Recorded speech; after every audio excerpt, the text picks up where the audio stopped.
So, Razer has decided that mobile gamers need a pair of dedicated Bluetooth earbuds to enjoy gaming on the go, which leads us to the Razer Hammerhead True Wireless earbuds. What are they all about, and are they any good? Let's delve in together. Thanks for watching 9to5Google on YouTube. Be sure to thumbs up, hit subscribe, and then enable notifications with the bell icon so that you don't miss any of our upcoming videos. Taking about the case, the Razer Hammerhead True Wireless do look very much like a remix of the Apple AirPods, but in a sleek matte black colour. For people wanting a black version of the Apple-made earbuds, then you might want to pay attention to these buds. The design isn't the most inspired, but it's not terrible by any stretch. The Razer logo dominates the bulb of each earbud, and the elongated carry case / charger comes with plenty of Razer logos emblazoned. That said, like many Razer gaming products, the Hammerhead True Wireless are pretty inconspicuous, all things considered. What I will say is the carry case, while small and lightweight, is a little confusing as you do place the left earbud on the right and the right earbud on the left. Not sure why this is the case, but it is definitely worth noting if you are thinking of picking these up. Once safely shut inside, the magnetic clasp is strong enough to prevent the buds from falling out, even if you do shake them quite rigorously. Without the silicone tips attached though, you will hear a little bit of an annoying rattle. I'm not going to call the build of the case and buds particularly premium though, as they are plastic and almost stupidly light. It makes them feel cheap, which of course they are not. The good news is though, they are pretty solid overall. As for fit and comfort, without the silicone tip attached, they still manage to be comfortable, but can rattle around in your ear if you don't seat them properly. The shape helps, but putting these silicone tips on really does help them stay snug and secure. Unlike some heavier buds, they don't give you pressure, which means you can actually wear them for longer periods without discomfort.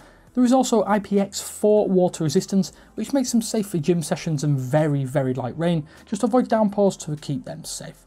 Of course, these are Bluetooth buds after all, so you have to pair them with your phone or your tablet, which is easy, but I found the dedicated app that helps connect them be pretty temperamental. So I just used the inbuilt Android pairing procedure and it had no problems. Once you are paired though, you will have to deal with a frustrating and repetitive Bluetooth connected message that plays every single time you open the case. There is currently no way to turn this off yet either.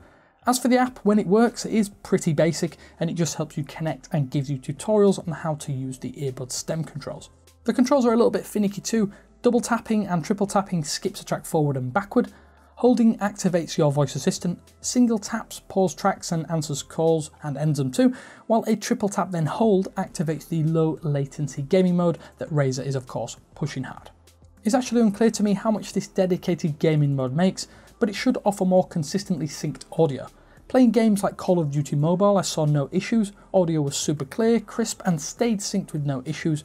I felt that it did help me stay far more aware of other in-game players as a result, which is arguably what Razer are aiming for here. When watching videos though, it was far better than some other Bluetooth earbuds I've tested, with ultra sharp clarity and consistency, no lag whatsoever.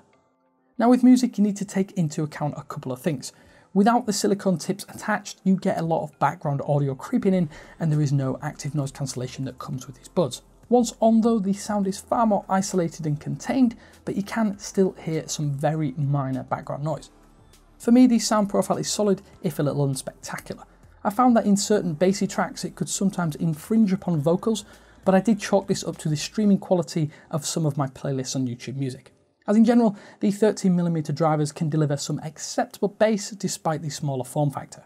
As someone though who listens to predominantly bassy tracks, there is just enough thump to keep me listening, while the overall soundstage is nice and wide for a pleasing experience. Gaming audio gives you just enough oomph when explosions and gunfire are going on around you in game to make the entire experience that little bit more immersive. One thing I did find impressive was the max volume. It can get painfully loud without distorting or being audibly poor, although I did listen to around 60% volume almost exclusively just for my own comfort. Calling quality is great on a solid network, and the stem design ensures that the mic is closer to your mouth and picks up far better audio. If you do want to make phone calls using the Hammerhead Wireless, I think you'll have no issues. So as for the battery life, well, how does that fare? Razer does claim 14 hours with the carry case providing just short of 5 full charges. I can't say I've managed quite as long, although the buds do last around 3 hours of continuous listening, and then the case would give me 4 full charges for approximately 12 hours of listening at 60% volume.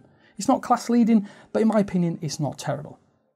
Luckily it comes with a USB-C charge cable, and slapping that in would top the battery from 0 to full in around about 30 minutes, giving me that further 12 hours of listening.